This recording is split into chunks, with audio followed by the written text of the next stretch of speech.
venons de terminer notre exercice régimentaire ici, dans le village de Cacao. La guerre d'Indochine aura coûté à notre régiment la vie de 77 officiers, 364 sous-officiers et 3396 légionnaires, soit son plus lourd tribut depuis sa création en 1915. Dans cette guerre, la France a pu compter sur des amis fidèles, dont les descendants et même un ancien combattant sont ici autour de nous aujourd'hui. Ce sont les Mongs.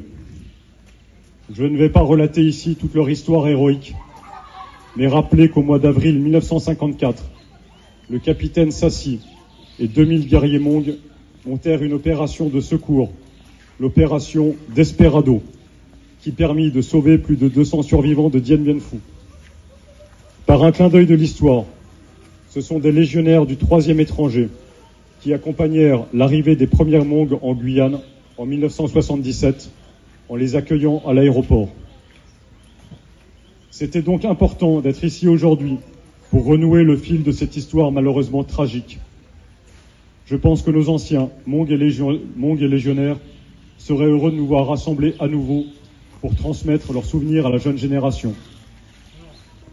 Je suis très fier et très satisfait du travail accompli sur le monument en hommage aux combattants Mongs. Monument en restauration par les légionnaires du 3e RUI. Ce monument est la marque des liens historiques qui nous lient. Indochine, accueil des Mongs à l'aéroport de Cayenne, création de la route de Cacao par la compagnie d'équipement du 3e RUI. Permettez-moi enfin de remercier tous ceux qui ont permis de renouer ces liens. Le lieutenant-colonel Blandin, du Centre du Service National et de la Jeunesse. Monsieur Bichat, créateur du monument en 2008, qui a été le point d'entrée à Cacao du colonel Royer. Monsieur Olivier Rubert, chef du cabinet du procureur général. Monsieur Augustin Jaubert, substitut du procureur général. La municipalité, dont Monsieur Lee ici présent, et plus globalement et plus généralement, les habitants de Cacao qui sont venus nous voir et vous voir ce matin. Voilà figura, voilà figura, voilà figura,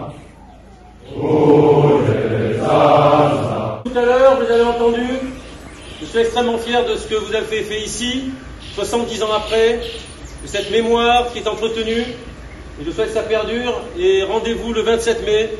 Merci encore Jean-Pierre.